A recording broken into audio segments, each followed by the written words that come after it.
आधा% से भी कम जमीनें हमारे पास हैं। तो ये बताइए कहाँ किया जाए। आज भी हमारी बहन बेटियों की इज्जत टूट जाती है। आप जाते हैं गाँव, हमें FIR लिखवाने में कितना जद्दोजहद करना पड़ता है, कितनी गुत्थम गुत्था करनी पड़ती है। वो तो जब है कि जब आप लोग पढ़े लिखे हैं, आपको बाकायदा ट्रेनिंग दी गई है, पूरा संगठन खड़ा है, उसके बावजूद हमें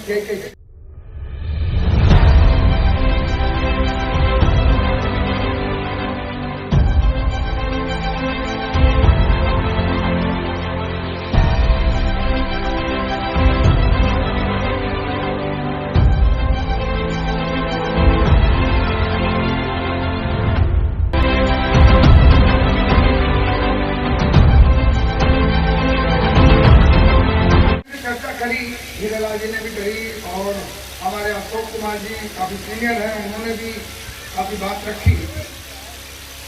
हम लोग बहुत यह पूरा देश स्वतंत्रता दिवस को बड़ा धूमधाम से मनाता है। हम भी मनाते रहे, बचपन से सुनते आए, स्कूलों में भी सुनते आए, आपने भी देखा होगा, सुना भी होगा और आज भी देख रहे हैं। हम खूब जय जयकारा कर रहे हैं, लेकिन इसके पीछे की तरफ जाए।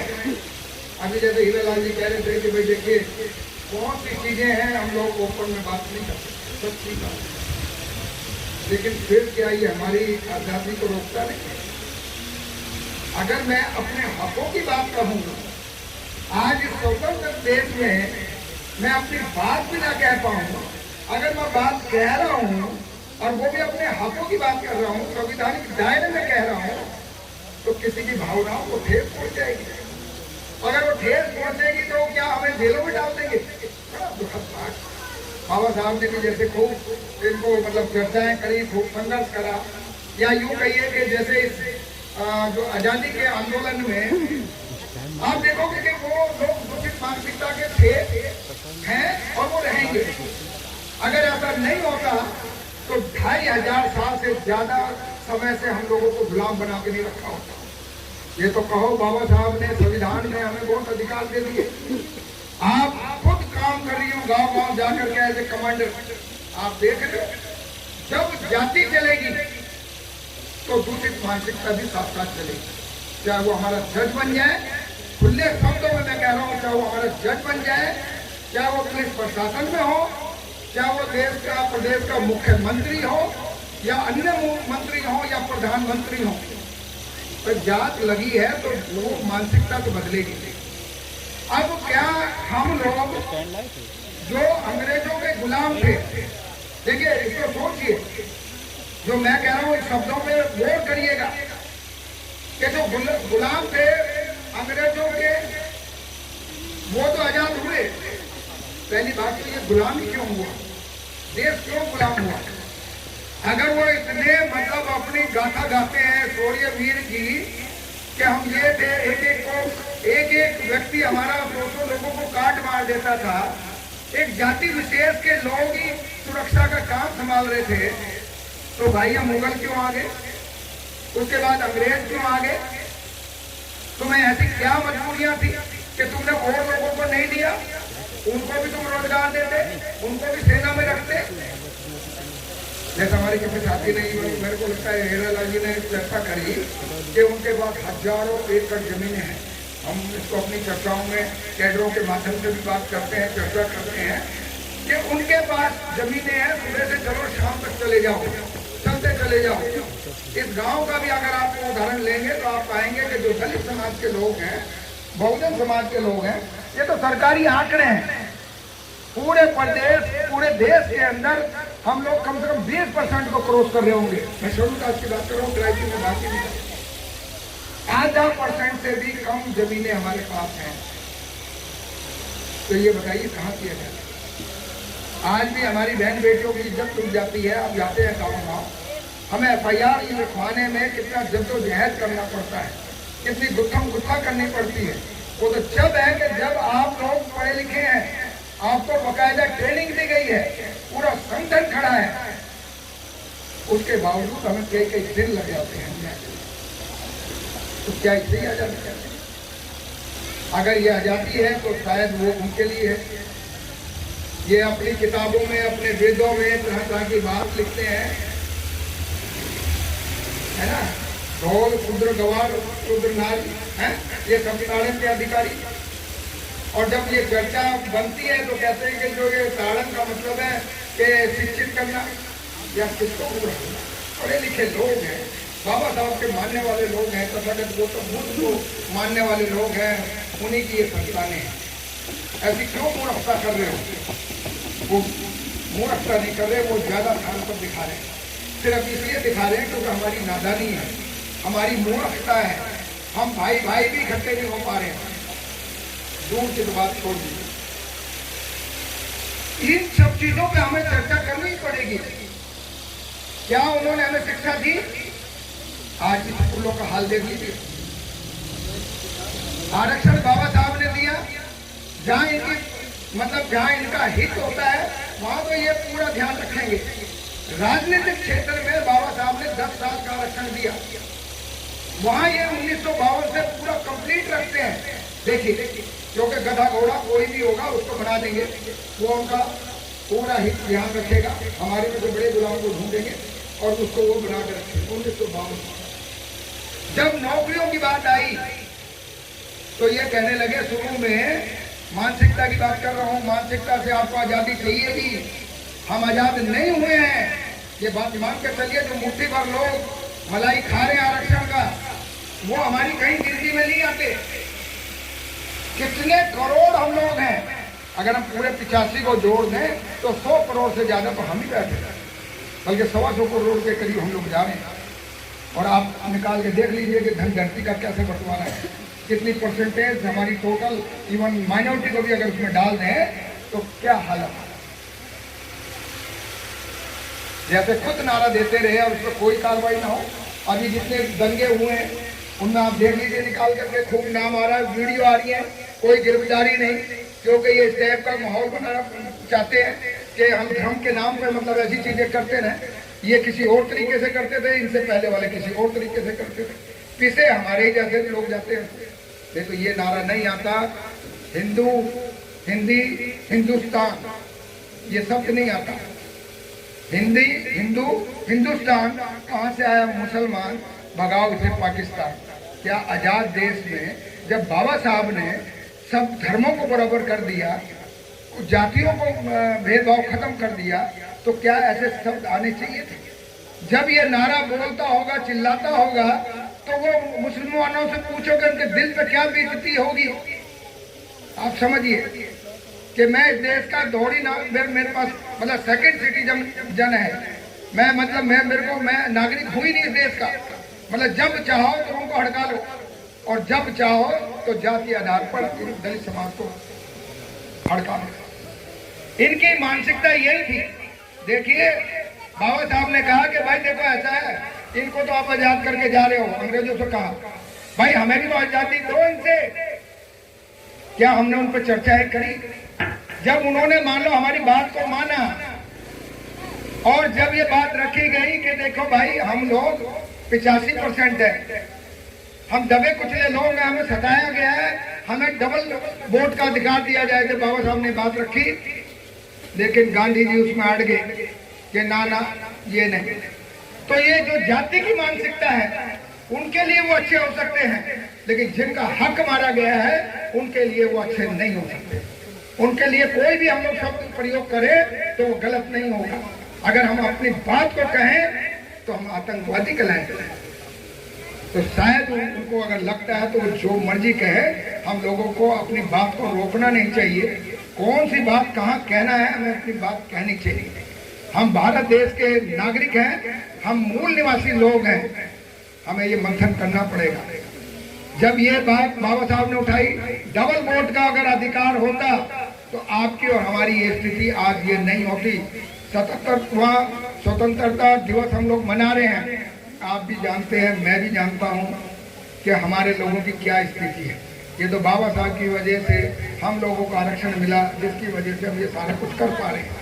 और वो हैं कितने लोग? मुट्ठी भर लोग हैं। इसी गांव का सर्वे करा लीजिए, मुश्किल से कितना 30 किलोमीटर पर लखनऊ है, 25 किलोमीटर पर लखनऊ है, राजधानी है।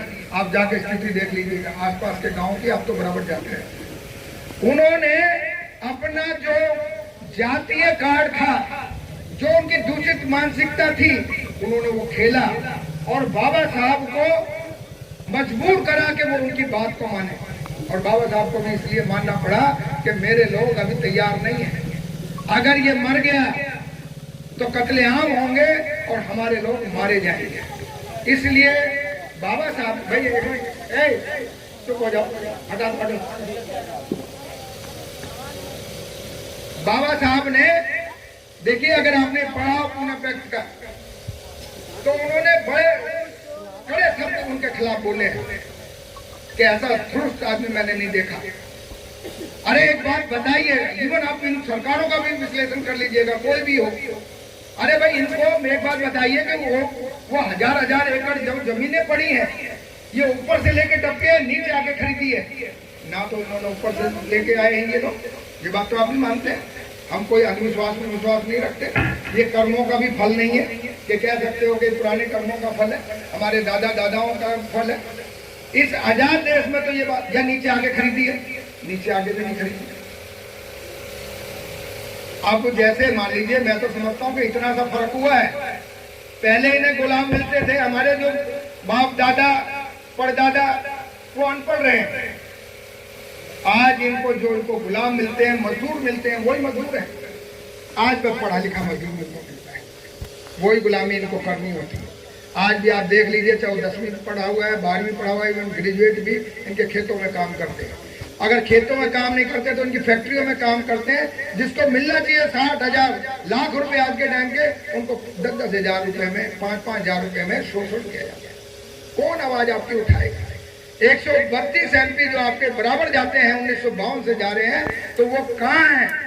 क्योंकि वो गुलामों को ढूंढ करके चुन के भेजते हैं। और यही पूरा पैक्ट था। बाबा साहब को इसी चीज का डर था कि हमारे जो सबसे बड़े गुलाम हैं, स्वार्थी लोग हैं, उन्हीं को चुन के वहां बैठा देंगे, उनका चेहरा दिखाते रहेंगे, इनकी बहन बेटियों की इज्जत लूटती रहेगी, लेकिन वो मुंह नहीं खोलेगा। उसको करोड़पति बना दो, लखपति बना दो, लेकिन वो औरों को लखपति बनाने की बात ना करे, ऐसा गुलाम उसको चाहिए। हमारे लोग जो बीच बीच में बुद्धिजीवी की मैं बात बता रहा हूं आपको, मैं नहीं समझ पा रहा कि वो इस आंदोलन को समझ भी पाए। बड़ी बड़ी बातें हाकेंगे। आपने देखा होगा कि ये लक्ष्य संगठन 24.5 साल इसको हो गए हैं। आज तक हमने यहाँ कोई भी पद, मतलब जो कोई IAS PCS पैसे वाला MP MLA उसको स्टेज नहीं लिया कभी। 24.5 साल हो गए। कोई भी सोशल ऑर्गेनाइजेशन उठा के देख लेना, साल से दूसरा साल नहीं चलता। दूसरे साल में तो या तो पार्टी बना लेगा या किसी की जेब का संगठन हो जाएगा। ये हमारा सौभाग्य रहा कि हमें माननीय काशीराम जी के साथ काम करने का मौका मिल गया। उनसे ही पहला मौका था और वही लास्ट मौका था। वो पहले व्यक्ति थे जिनके साथ हमने काम करना स्टार्ट किया और वही लास्ट व्यक्ति थे जिनके साथ हमने काम किया। तो शायद वो चीजें हम लोगों को मिल गई थी या हम उस चीज को समझ गए थे। मुझे ऐसा लगता है कि अगर हम इसकी चीजों को, गहराई को समझेंगे, इस देश की जो पूरी सामाजिक संरचना को समझेंगे, आर्थिक चीजों को समझेंगे, तभी जाके चीजें बनेंगी। हमारे बुद्धिजीवियों का भी आप देखिए, अगर उनके पास थोड़ा सा घर अच्छा बन जाता है, थोड़ी सी बड़ी गाड़ी रख लेते हैं, 2-4 लाख रुपए अगर अकाउंट में पड़े हों तो जमीन पे पैर रख ही नहीं रहे। उनकी बॉडी लैंग्वेज एकदम बदल जाती है। मार बड़े बड़े जिनको दूसरे के बेचारे का एक शादी नहीं कर पाता है, एक गांव का या उन्हीं के जो रिश्तेदारों में, और वो 25वीं सालगिरह ऐसे मना रहे होते हैं 5 स्टार होटल। बताइए कितना दुखद पार्ट है। हम अगर सामाजिक हैं तो ये चीजें हम लोगों को समझनी पड़ेगी। हमारी लड़ाई अभी खत्म नहीं हुई है। और यूं कहो कि साहब काशीराम जी ने जो चीज दी या बाबा साहब ने दी, तो ये हमारी लड़ाई जारी है। कभी ये कम हो जाती है, कभी ज्यादा हो जाती है। जब आप तेजी की तरफ, आगे की तरफ बढ़ेंगे तो ये तोड़ने का प्रयास करेंगे। अगर आप में अच्छी दमदारी है, टूटेंगे नहीं, बिकेंगे नहीं, तो इनको घुटनों के बल ला के खड़ा कर देंगे, जैसे माननीय काशीराम जी ने कहा करते। आप देख लीजिए कि कितने लोग आज भी हमारे बैकलॉग खाली पड़े हुए हैं। आज भी हमारा पूर्ण आरक्षण नहीं है। अगर आज भी टीचरों की भर्ती कर दे देश के अंदर तो जितने हमारे युवा बैठे हैं सब भर्ती हो जाएंगे। पुलिस की भर्ती कर दे, आर्मी में एक बात मेरे को बताओ, जितने ये यहाँ युवा बैठे हैं, अगर ये गोली उसका बंदूक का ट्रिगर अगर ना इसको दबा पाए तो जब हम इसका मानने के इनमें काबिलियत नहीं है। अरे भाई मौका तो देकर देखो, कोरेगांव का उदाहरण तो लेकर के देखो, क्योंकि वो जानते हैं कि अगर ये वहां गए, पुलिस में ज्यादा आ गए, आर्मी में चले गए तो बंदूकें चलाना सीख जाएंगे और ये जज्बाती हो जाएंगे। वीर तो है ही ये।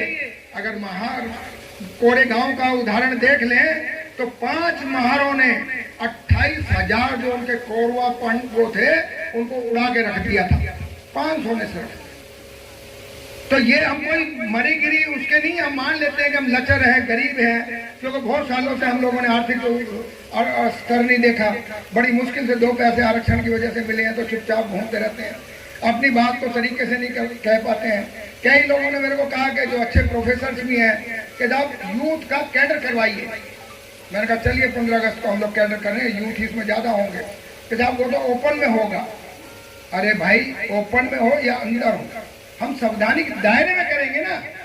संविधान मुझे इस बात का पूर्ण बोलने का अधिकार देता है और मैं इस बात के लिए कह रहा हूं कि मेरा हक इन्होंने लिया। ये मनुवादी हैं, ये ताड़न के अधिकारी कह रहे हैं, उसको शिक्षित बता रहे हैं, अपने हिसाब से अपनी चीजों को परिभाषा अपने शब्दों में बदलोगे। इतना मूर्ख हम लोगों को समझा है। फूलन देवी का उदाहरण इसमें बहुत बढ़िया फिट बैठता है कि वो उसके साथ इतनी ज्यादती हुई। मैं उनको कभी कभी मंथन करता हूं कि जैसे हम लोगों को जोड़ते फिरते हैं लोग नहीं सुनते हैं, लेकिन ज्यादती अगर ज्यादा बढ़ेगी तो आपको इकट्ठा करने की जरूरत नहीं है। फूलन देवी ने 21, 22 तथाकथित बदमाशों को एक लाइन में खड़ा करके उड़ा दिया। ये हमारी महिला शक्ति की ताकत है। अगर इसे हम गलत कहें, इस पर चर्चा ना करें तो ये संविधान किसी काम का नहीं है। ये तो बाबा साहब ने भी कहा था। अगर इसमें मैंने ये बात कही है तो क्या गलत कही है मुझे ये बताइए। मैं किसको उकसा रहा हूँ? कि मेरी बहन की इज्जत लूटती है। संविधान इस बात के लिए मेरे को एक अधिकार भी देता है कि कोई तुम पे अटैक करने आए, तुम्हारे घर पे आए तो साले का गला काट दो। तो इसमें बुराई क्या है मुझे बताइए। हमारे समाज में हम पे आए दिन अन्याय अत्याचार होता है और हम अन्याय अत्याचार मतलब सहन करते रहे। एक IPS अधिकारी थे, एक बार मेरे घर पे आए, हल्के से 10 लोगों में चर्चा हो रही थी, आज से कोई 7-8 साल पहले की बात है, लखनऊ की। मैंने उनसे कहा कि ये बताइए, देखिए जो मैं कह रहा हूँ सोचिएगा मैं क्या कह रहा हूँ। मैंने कहा कि भाई पूरे देश में, और आप तो पुलिस अधिकारी हैं, और ये अधिकारी जो समाज में घटनाएं हो जाती है, बहन बेटी की इज्जत लूट जाती है, मार दिया जाता है, कत्लेआम कर दिया जाता है, एक कहीं से कुछ बोल नहीं पाते हैं। कहते साहब हम सरकारी अधिकारी हैं और हम सरकार की नौकरी में बंधे हुए हैं। मैं मानता हूं कि कुछ नियम कायदे कानून होते हैं, हम भी पढ़े लिखे हैं। मैंने एक उदाहरण दिया कि यही आपकी बहन के साथ होता, आपकी पत्नी के साथ होता तो आप पुलिस स्टेशन इसलिए नहीं जाते कि वो आप सरकारी नौकर हैं, कि मर गई है तो मर जाने दो, बलात्कार हो गया तो मुंह मत खोलना, किसी को बताना तक भी नहीं। तो इसका मतलब ये हुआ कि जो हमारे नेता हैं उन्होंने तो बेड़ा करा ही करा। जो हमारे अधिकारी हैं, खास तौर पर ज्यादातर लोग, सभी नहीं, ज्यादातर लोगों ने भी इस समाज का बेड़ा गर्क किया। वो अपने तक सीमित रहा। हमें इस चीजों पर मंथन करना पड़ेगा और ईमानदारी से काम करना पड़ेगा। दुश्मन बड़ा मजबूत है, हम उसको दुश्मन ही कहेंगे अगर जिसने हमारे हक मारे हैं, हमारी बहन बेटियों की इज्जत लूटता है, हमारे साथ कत्लेआम करता है, पुलिस में बैठ के SSP DIG होकर के हमारी FIR नहीं लिखते हैं, अगर तो आपने दबाव में लिखवा भी दिया तो अरेस्टिंग नहीं करते हैं, कानून को अपने हिसाब से चुस्त करते हैं, उसको तोड़ मरोड़ते हैं। अभी नजदीक का ही था, रायबरेली का उदाहरण था। 8 तारीख की घटना, 8 अगस्त की, 8 जुलाई की। हमारी महिला कमांडर वहां वो प्रोग्राम करने गई थी। इनको किसी ने बताया कि ऐसे इस गांव में घटना घटी। पासी समाज के परिवार पर ठाकुर समाज के लोगों ने अटैक किया, बुरी तरह अटैक किया। आज भी मेरे पास वीडियो है, फोटो है। 2 घरों पर अटैक किया जब हमारे कमांडर उनको फोन पे मतलब बात हुई तो उन्होंने पहले वाले में तो उन्होंने वो कर दिया एफआईआर। अब हमें भी नहीं पता कि दूसरे घर पे भी अटैक हुआ है। जब ये वहां मिलने गई उनसे अस्पताल में तो पता लगा कि 70-75 साल की महिला जिसके दोनों हाथ तोड़ दिए, उसकी बहू को भी वहीं वो मारा है, उसको भी वो भी हॉस्पिटल में है। ये साथ वाला परिवार था। 8 तारीख से घूम रहे थे, उनकी एफआईआर नहीं लिखी गई पासी समाज का। जब ये पहुंची तो एसएसपी ने कहा कि नहीं लिखेंगे, खड़े शब्दों में था। बराबर मेरे से कनेक्ट बना हुआ था इन कमांडरों का। और कनेक्ट ये तो क्योंकि अपने हिसाब से गई थी, एक गाड़ी से शायद गई थी कि भाई चलो मिल के आते हैं। अगर हमें भी पता होती तो हम भी पूरी तैयारी से जाते, हम भी 20-30 गाड़ियों से जाते, अपनी बस से जाते, वो भी हमारी ताकत को देखते कि ये लक्ष्य संगठन क्या करता है। तो उसने मना करा कि नहीं करेंगे। एसएचओ का भी रवैया बहुत बेकार था। लेकिन जब इन्होंने उनको ललकारने की कोशिश करी तो वो उन्होंने घुटने टेक दिए कि मुझे 1 दिन का टाइम दे दो, हम जांच कर लें। जब इन्होंने अपनी पढ़ाई लिखाई का हवाला दिया कि एसपी साहब, डीएसपी साहब ये बताइए कि SC/ST एक्ट कहता क्या है, कि पहले जांच होनी चाहिए या पहले एफआईआर होनी चाहिए। अब वो अटक गया कि नहीं 1 दिन का मोहलत दे दीजिए। ये रात के कोई 8 बज गए थे। देखिए जब इन्होंने मेरे को बताया, मैंने कहा कोई टाइम नहीं देना है, आप लाइव आइए, जरूरत पड़ेगी तो सारे कमांडर्स वहां पहुंचेंगे, अभी पहुंचेंगे 1-2 घंटे के अंदर। जब इन्होंने उनको ललकारना स्टार्ट किया, आधे घंटे में एफआईआर की कॉपी के हाथ में। ये ताकत है, ये ताकत है आप लोगों की। लेकिन ये तो चलो हमने छोटी मोटी ताकत बनाई, अभी तो हमें उनसे जो लड़ाई है, हमारी मार पिटाई है, उनसे ही हम लोग मतलब उनको डिफेंड कर रहे हैं अपने आप को कि हमें मत मारो, हमारे को जो मारा है जिन्होंने, उन पे भाई जो सजा बनती है वो दिलवाओ। हम तो इस चीज की लड़ाई कर रहे हैं, उन्होंने हमें फंसा के रखा हुआ है। अभी तो हमने अपनी मांगे ही नहीं रखी हैं। भाई ये देश में इतनी कंपनियां हैं, पहली बात तो निजीकरण किस लिए कर रहे हो भाई? देश का भी तो कोई फर्ज है नहीं है सरकारों का कि जो बड़ी बड़ी कंपनियां हैं, मान लो जैसे पोस्ट ऑफिस है, बैंक है, तो ये सरकार चलाएगी जब तो हमारा आरक्षण पूरा होगा। और इसमें क्योंकि जितनी भी कैपिटल इंटेंसिव जितनी भी कंपनियां होती हैं, जहाँ पैसा बहुत ज्यादा लगाना पड़ता है या फोर्स वाली जितनी चीजें होती हैं, वो सरकारी होती है। अब ये हो गया कि क्योंकि हमें भी आरक्षण मिलने लगा थोड़ा थोड़ा, तो इन्हें लगने लगा कि ये इसी की वजह से इनकी ऑक्सीजन इसी से मिल रही है, इस आरक्षण को खत्म तो कर नहीं पाएंगे। तो पहले तो ये कहते थे कि भाई उपलब्ध नहीं है। जब शुरू में हमारी मतलब लोग आने लगे तो कहने लगे कि ये उपलब्ध नहीं है। बाद में कहने लगे, जब पढ़ लिख करके आने लगे 10-20 साल बाद, तो कहने लगे कि ये सुटेबल नहीं है, उपयुक्त नहीं है। अब सोचने की बात है कि इन्हीं के हाथ में सब कुछ है। थाना भी इनके हाथ में है, प्रशासन भी इनके हाथ में है, जुडिशरी भी इनके हाथ में है। नहीं तो ऐसे क्या इत्तेफाक है कि चीफ जस्टिस का जो चीफ जस्टिस है, उन्हीं के बच्चे चीफ जस्टिस बने या उन्हीं के बच्चे ही मतलब जुडिशरी में आए। ऐसी क्या काबिलियत उनके अंदर है जो अन्य लोगों के अंदर नहीं थी या नहीं है। अगर हमसे पूर्व वक्ता ने बात कही कि हमें अगर जरा सा मौका मिला तो हमारे बच्चों ने IAS की टॉप करके दिखा दिया, जिनको ये कहते हैं कि टॉप है। आज हमारे बच्चे, हमारे लोग, हमारे समाज के लोग जहाँ जहाँ मौका मिला, चाहे वो मेडिकल क्षेत्र का वो हो, चाहे कहीं भी हो, जहाँ जहाँ मौका मिला उन्होंने हिला के रख दिया। खेल में PT उषा का आप उदाहरण देख लीजिए। ये जितनी भी टाइम थी दूसरे जो बॉक्सर वाली जितनी है, आप उठा करके तैयार देख लीजिए। अगर जरा सा मौका दिया, वो तो क्या है ना कि चावल भी ढंग से नहीं मिलते, उसमें एक्सरसाइज करती है। कभी दूध का तो उनको नसीब भी नहीं होता होगा, उसके बावजूद मेहनत मजदूरी करके अपने माँ बाप को पाल रही हैं वो बेटियां। आज भी हमारे गांव घरों में आप देखते होंगे, रिश्तेदारियों में देखते होंगे, इन्होंने हमें कहीं मौका नहीं दिया। और ऊपर से उनका निजीकरण कर रहे हैं सरकारी महकमों का, तो वहां तो भैया आपका आरक्षण नहीं है। हमने ये बात 2004 में पार्लियामेंट का प्रदर्शन करा था बड़ा। हमने ये बात कही थी कि भाई निजीकरण पे रोक लगे और निजी क्षेत्र में जितनी भी कंपनियां हैं उसमें हमारा आरक्षण होना चाहिए। हम लोग इसको बहुत बड़ा मुद्दा नहीं बना पाए, क्यों? समाज नहीं साथ दे रहा है। एक बात बताइए कि जब मान लीजिए बड़ी बड़ी कंपनियां जितनी भी है, चाहे अंबानी है, अडानी है, तमाम है, इनको करोड़ों रुपए टैक्स की बेनिफिट दिया जाता है, इनके लाखों रुपए जो लोन दिए जाते हैं सरकारी बैंकों से उनको माफ कर दिया जाता है। आप जाकर देख लीजिए हमारे कितने लोग हैं। अगर वहाँ आरक्षण होता तो हमारे बहुत लोगों को जो 5-5 हजार रुपये में उसी कंपनी में काम कर रहे हैं उनको भी वहाँ लाख लाख रुपए मिल रहे होते आज के टाइम में। भाई क्या करे आदमी, कहीं तो कुछ तो करना है। ये गंभीरता हमारे समाज में नहीं है। जिनको तथाकथित इंटेलेक्चुअल ग्रुप हम कहते हैं, मैं बड़ी बात नहीं कह रहा, उनको नहीं पता इस आंदोलन की परिभाषा है क्या। वो कभी कहीं ढोल वहां बज रहा है तो वहां जाके नाचने लगते हैं, अगर वहां ढोल बज रहा है तो वहां जाके नाचने लगते हैं, और वो दूसरों को भी कोशिश करते हैं कि यहाँ के नाच ले। उनको यही नहीं पता कि ये हमारा ढोल है या नहीं है। बस 24 का हमें करना है, संविधान बचाना, ये आप सुनते होंगे। चाहे दुश्मन को दे दो लेकिन इसको रोक दो। अरे भाई वो भी वैसे ही है, आप अपनी ताकत में मत बनाओ। वो कहते हैं कि कोई पता नहीं कौन काशीराम आएगा। अब भाई क्यों काशीराम आएगा? तुम में क्या कमी है? 2 हाथ तुम्हारे नहीं है, खाना तुम नहीं खा रहे हो, पढ़े लिखे तुम नहीं हो, दुनिया में तो बड़ा ज्ञान बांट रहे हो। आप खुल के बात करो ना, जैसे हम ये बात कर रहे हैं। आप क्यों छुप रहे हो?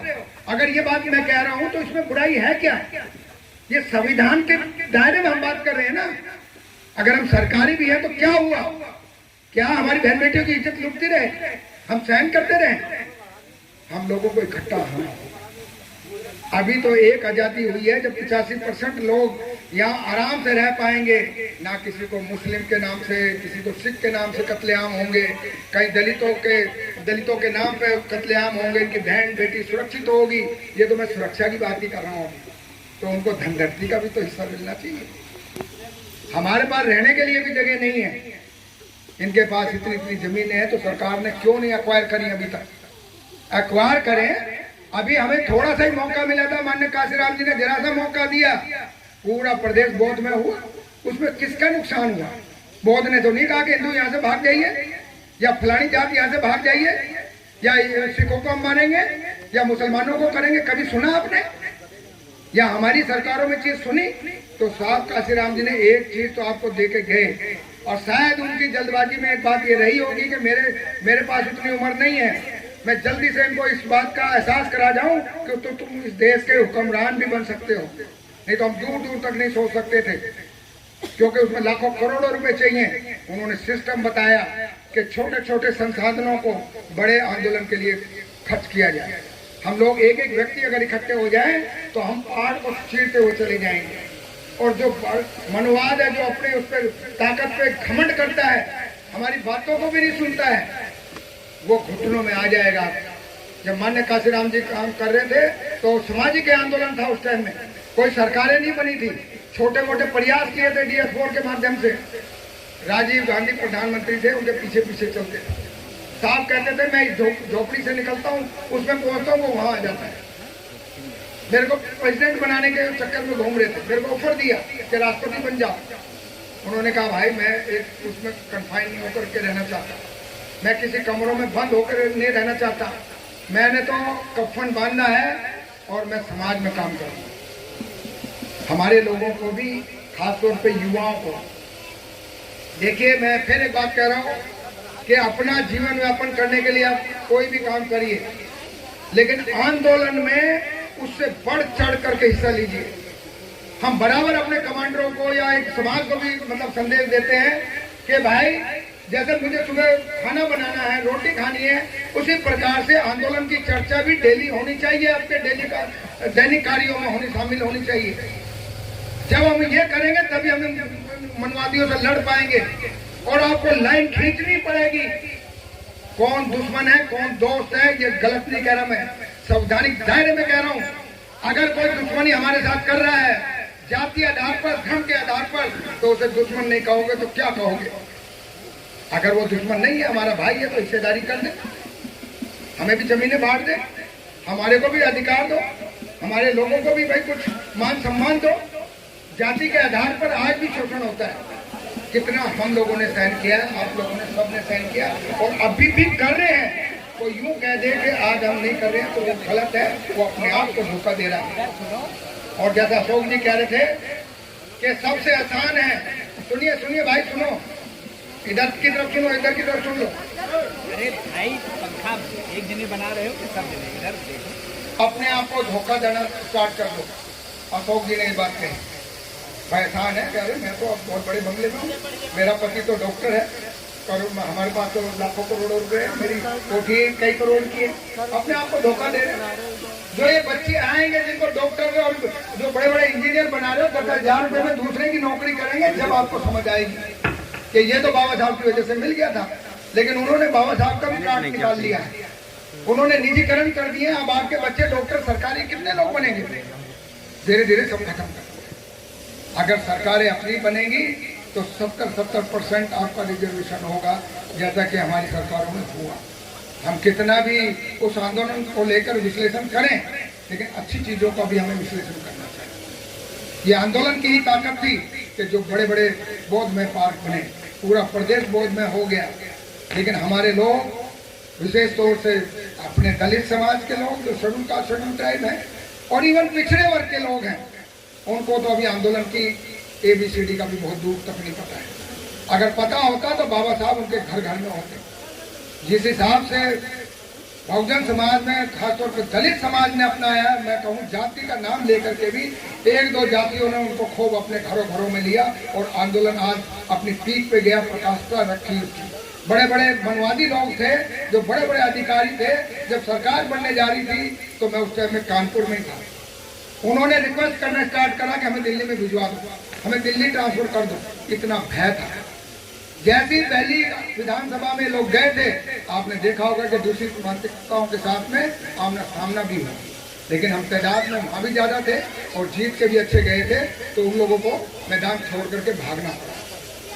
बस मेरा तो अपने जितने भी साथी हैं 15 अगस्त मनाइए, लेकिन इसमें तो अंग्रेजों के गुलाम आजाद हुए थे और उस आजादी की लड़ाई में हमारे बहुत लोग हैं जिनका नाम इतिहास में सब दबा दिया गया, क्योंकि लिखने वाले भी यही हैं।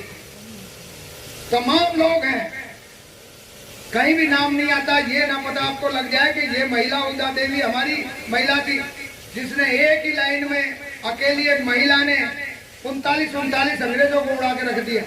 अगर ये भाव आपके अंदर आ गए तो मैं समझता हूँ कि आज ही आप अपना घर में जाकर के अपना बोरिया बिस्तर बांटना स्टार्ट कर दोगे कि बच्चों मैंने तो आपके लिए बहुत कर दिया, अब मैं समाज के लिए जाऊंगा। अब तक तो मैं ये था कि भाई वो कहते थे कि हमें बस जो दैनिक कार्य में सोशल मूवमेंट को टाल लो। अब मेरा ये है कि सारा काम मेरा सोशल मूवमेंट का होगा और हार्डली मैं आपसे फोन पे बात कर पाऊंगा। मैं कभी बनारस में होंगी, कभी बेंगलोर में होंगी, कभी मैं दिल्ली में होंगी, मुझे भी नहीं पता। ऐसा ये कर लेंगे अगर आप मंथन ईमानदारी से कर लोगे, चाहे वो महिला है चाहे हमारे युवा है। मैं समझता हूं कि अगर आप लोगों ने थोड़ी सी भी अगर इसको गंभीरता से लिया, शोषण का नाम यहाँ से खत्म हो जाएगा। मैं दावे के साथ कह रहा हूँ, अगर युवा हमारा स्थान ले, यहाँ बैठ के आज इस बात का प्रण ले कि किसी गांव में हम शोषण नहीं होने देंगे, युवाओं को इकट्ठा करेंगे, संवैधानिक तौर से सड़कों पर उतरेंगे और दिन और रात लोगों को जगाएंगे। मैं समझता हूं कि किसी दमदारों की जो दबंग, जिनको बार बार दबंग कहते हैं, वो दबंग नहीं है। वो दबंग जब तक है जब तक हम लोग अब उसका विरोध नहीं कर रहे हैं। अगर विरोध करेंगे तो इनकी हिम्मत दूर दूर तक नहीं है। मैं इसमें एक उदाहरण देना चाहूंगा कि जैसे इसी गांव का एक उदाहरण लीजिए। हमारे लोग हैं, कोई अदर कास्ट के लोग हैं, दबंग लोग हैं, तथाकथित उच्च जात के लोग हैं, वो आके दबंगाई करते हैं। अब हम लोग कमजोर है, ना जमीन है, ना जायदाद है, ना कुछ है। थाने में जाते हैं, कोई सुनता नहीं है। अपने नेता के पास जाते हैं, वो साला फोन तक नहीं उठाता है। तो जाए वो आता है और गाली गुप्तार करता हुआ हमारे बस्ती से निकल के जाता है। यह प्रैक्टिकल बात बता रहा हूँ, ध्यान दीजिएगा। और ये अब नहीं, मैं ये 25 साल पहले भी लोगों को कह रहा था। अगर ये फार्मूला अगर अपना लोगे तो हमारी गारंटी है कि दूर दूर तक शोषण का नाम मिट जाएगा। और जहाँ जहाँ पहुंची है तो मैं समझता हूँ उस गांव में दोबारा शोषण नहीं हुआ होगा। वो दबंग आते हैं और गाली गुप्तार करते हुए निकल जाते हैं, बहन बेटियों को छेड़ते हुए चले जाते हैं, टिकट टिप्पणी करते हुए चले जाते हैं, जाति सूचक शब्द बोलते हुए चले जाते हैं। दारू के नशे में हम इतना डेयरिंग नहीं कर सकते, साहस नहीं कर सकते कि उनको रोकें। अगर हमने उनको कहने का प्रयास किया तो वो मुट्ठी भर लोग इकट्ठे होकर के हमारे 50 लोगों पे भारी पड़ जाते हैं, आके हमारे घरों में अटैक कर जाते हैं, घरों में आग लगा देते हैं। लेकिन जब लक्ष्य संगठन जैसे संगठन आगे आए, उन्होंने लोगों को जागरूक किया और वो युवा इसमें जुड़ने लगे।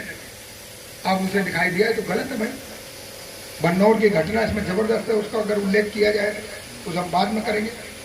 अगर मैं उसका यही उदाहरण दूं कि वो जो कमांडर थे उन्होंने मान ला ये बात कही, अरे और मेरे साथ में हमारी कमांडर्स की एक आवाज करूंगा तो जाएंगे, और एसएसपी की और उसकी क्या हिम्मत है कि वो हमारी एफआईआर ना लिखे।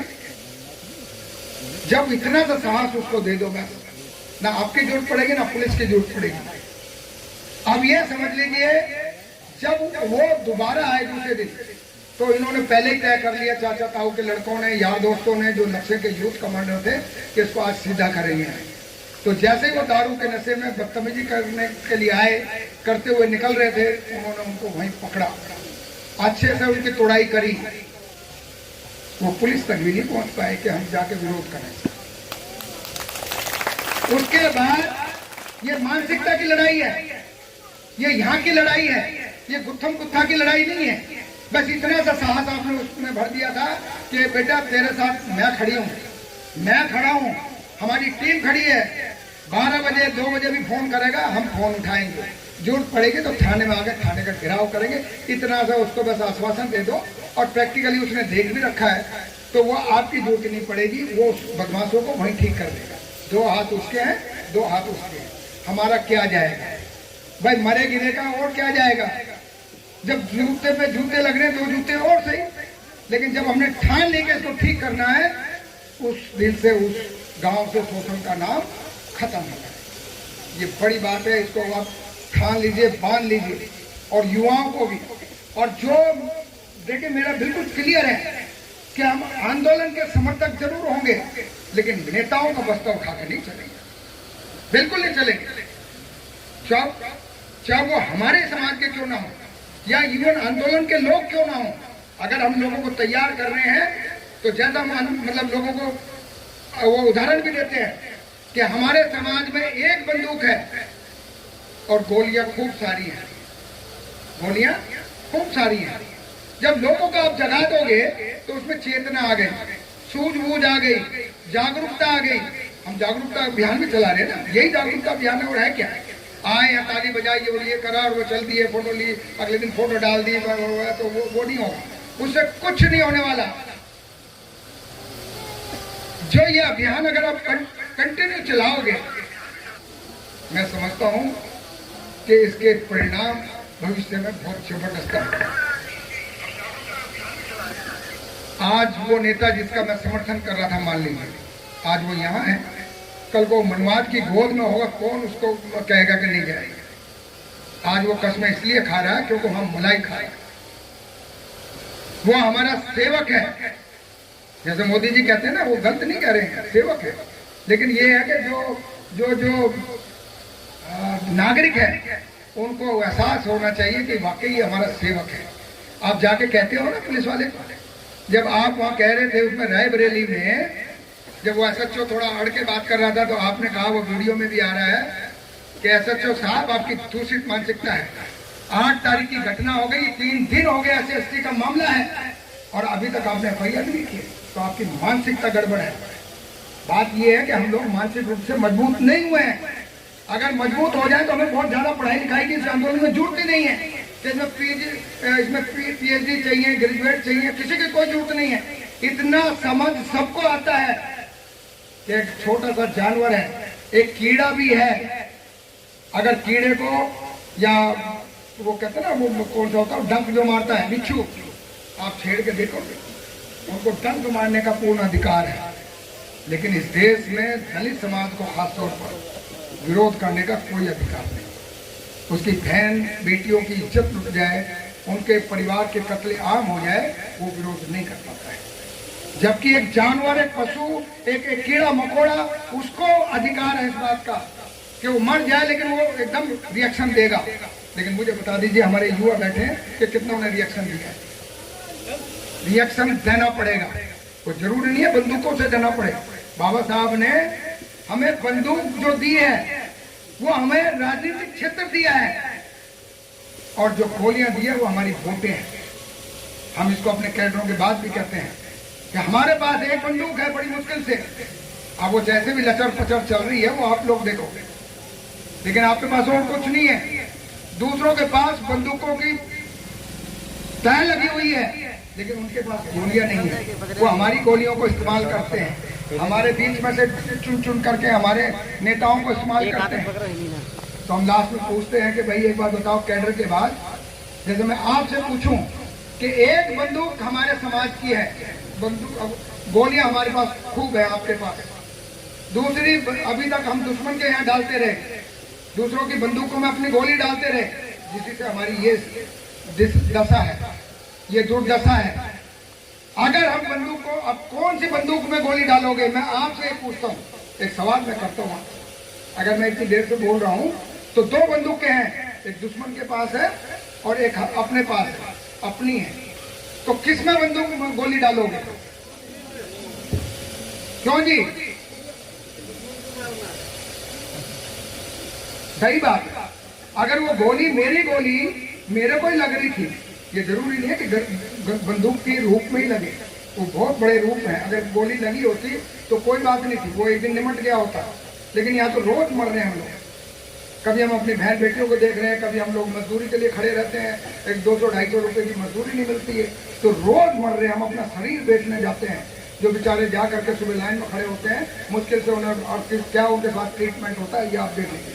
अगर उनकी भी फैक्ट्रियां लगी होती, उनके भी बड़े बड़े फार्म हाउस होते, तो उनको क्या जरूरत थी दूसरे के यहाँ काम करने की? बड़ी बड़ी मशीनें काम करनी होती। अपने में डालोगे तो दुश्मन को लगेगा। ये विचारधारा की लड़ाई है, वो विचारधारा जो हमें गुलाम बनाती है, उसका सत्यानाश हम लोगों को करना है। इसलिए अपनी बंदूकों को हमें मजबूत करना है, उसमें गोलियां डालनी है।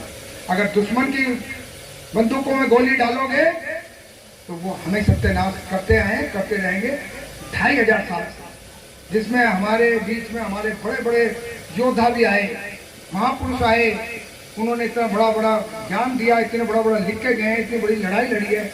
लेकिन हम कभी कभी सोचने पर मजबूर होते हैं कि क्या वाकई हम लोग इंसान हैं? शायद इंसान जैसा हम व्यवहार नहीं कर रहे।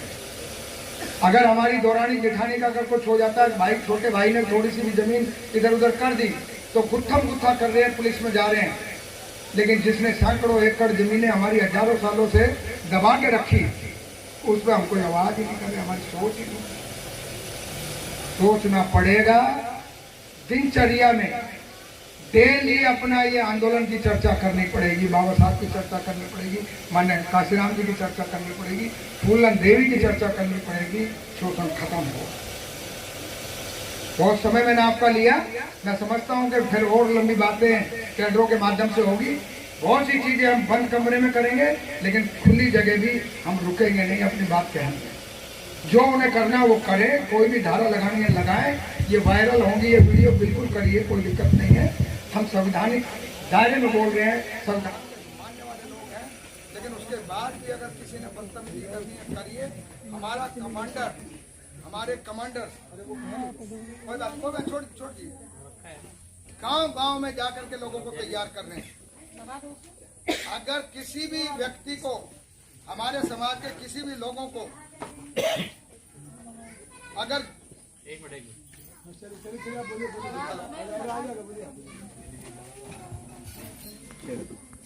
हेलो हेलो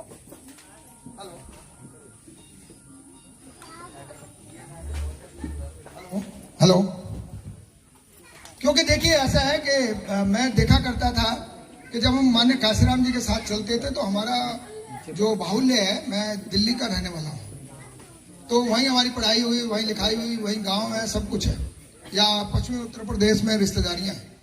मैं देखा करता था कि जाटों का बाहुल्य है, लेकिन वो इतना खड़ा बोला करते थे कि किसी की हिम्मत नहीं थी कि कोई तू करके भी बात कर दे, और अकेले चला करते थे, बिगर बंदूक के चलते थे, यूं ही सीधी सादगी में चला करते थे।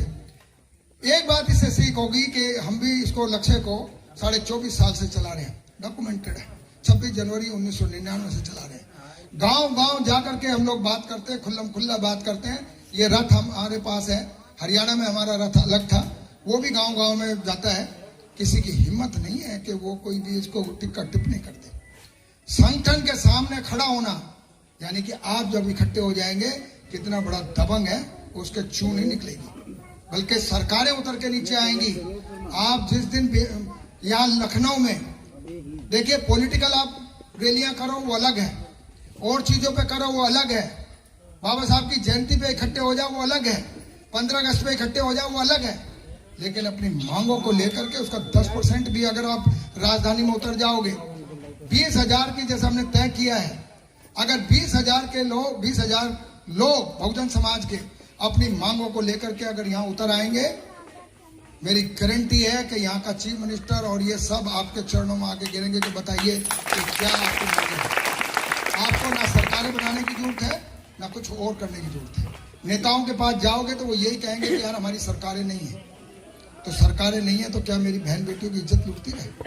मैं भूखा मरता रहूं, इनकी गुलामी करता रहूं, तो मैं तेरे को लात मारता हूं। तू मेरे यहाँ दिखाई मत देना कभी भी। ये शब्द हमें यूज करने पड़ेंगे। जो दो नाव में चलते हैं वो कभी भी कामयाब नहीं होते। काशीराम जी ने अगर दो नाव पे पैर रखा होता कि मैं राष्ट्रपति भी बन जाऊं और मैं आंदोलन भी चला लूं, नहीं कर पाते। या मैं इससे भी समझौता कर लूं, उससे भी कर लूं, वहां लिप्त हो जाऊं, नहीं कर पाते। 64 पे चले थे। देखिए, आंदोलन को पहचानना सीखिए, इसका फॉर्मेट है।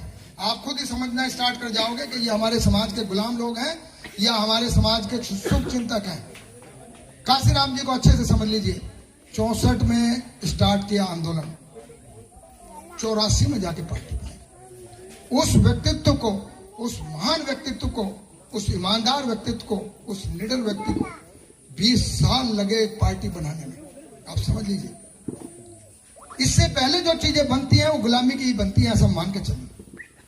मैंने भी अपने अनुभवों से यही अनुभव किया और अपने महापुरुषों को मंथन करके यही चीज समझी है कि जो चीज पहले बनेगी वो आपको गुलामी की तरफ धकेलेगी आने वाले समय। कोई भी संगठन अगर वो 5 साल कर गया तो उस पर उम्मीद कर सकते हो कि हाँ ये कुछ करेगा। नहीं तो सामाजिक संगठन जितने बनते हैं 2 साल के अंदर खत्म हो जाते हैं। या तो किसी की जेब के संगठन बन जाते हैं या वो अपनी पार्टियां बना लेते हैं, या वो 2 साल में पार्टियां बना करके हेलीकॉप्टर में घूमने लगते हैं। आपको लगेगा यही है। वो मनुवाद को खूब गालियां देते हैं। आप भी कहोगे यार मनुवाद को तो गाली दे रहा है, सरकार को भी यार क्रिटिसाइज कर रहा है। लेकिन यही तो है मनुवाद का गेम कि हमारे बीच में से उठाएंगे जो हमारे बड़े आंदोलन को कमजोर करेंगे और मनुवाद को गाली देंगे, ब्राह्मणवाद को गाली देंगे। तब आपको लगेगा अरे यार ये तो बहुत बढ़िया आदमी है। लेकिन कुछ समय के बाद पता लगेगा कि यार ये भी वही धकल में निकल आया। आप देख लीजिएगा इसको। मैं बहुत लोगों को ये उदाहरण देता रहा कि अगर आम का पेड़ है, बेस्ट से बेस्ट नस्ल जो है 2.5-3 साल के बाद फल देती है। अगर कोई मेरे को आके ये बोले कि हमने ऐसी नस्ल बनाई है कि 1 हफ्ते में वो फल देना स्टार्ट करेगा, बंद कर दो भाई, 1 हफ्ते में फल देना स्टार्ट करेगा, सुन लीजिए। और फल भी कैसा देगा? जो 3 साल में 10 किलो दे रहा था पहली बारी में, 10-20 किलो, ये कई 3-4 क्विंटल दे देगा। अगर आपने फिर भी शक नहीं करा तो मेरा ख्याल आपका भी मानसिक लेवल सामाजिक स्तर पर उतना नहीं है। ये हमें समझना पड़ेगा। लोगों को वो दिखावे भी होते हैं, इसलिए कोई और लड़ने नहीं आएगा, हमें अपनी लड़ाई खुद लड़ना पड़ेगा। कोई काशीराम जी नहीं आएंगे, कोई बाबा साहब नहीं आएंगे, कोई और हमारे जो और कुछ लड़ भी रहे हैं तो वो हमेशा इस दुनिया में नहीं रहेंगे। आपको हमें इतनी तैयारी करनी है कि हमारी आने वाली जनरेशन भी इस लड़ाई में कूदे, वो भी शामिल रहे। ऐसी सभाओं में लाना अपने बच्चों को कोई बुराई नहीं है। मैं समझता हूँ अगर वो ऐसी जगह आ जाएगा तो इतना निडर हो जाएगा, जिस क्षेत्र में जाएगा, जिस एग्जाम में बैठेगा, दूसरे से तीसरी बार उसको नहीं होने देगा, उसको काबू कर लेगा, कहीं भी मार नहीं खाएगा, किसी के आगे झुकेगा नहीं। और ये हम चाहते हैं कि मानसिक रूप से प्रबल कर दें, मजबूत कर दें अपने समाज को, जिसको किसी हथियारों की जरूरत नहीं पड़ेगी। वो इतने मानसिक रूप से इतने मजबूत हो जाएंगे कि मेरे ख्याल से हम लोग यहाँ का सब कुछ पलट देंगे। ये जो लड़ाई है ये विचारधारा की है, ये राजपाट की है, क्योंकि राजपाट के माध्यम से ही आपको विचारधारा को दूसरे को खत्म करोगे।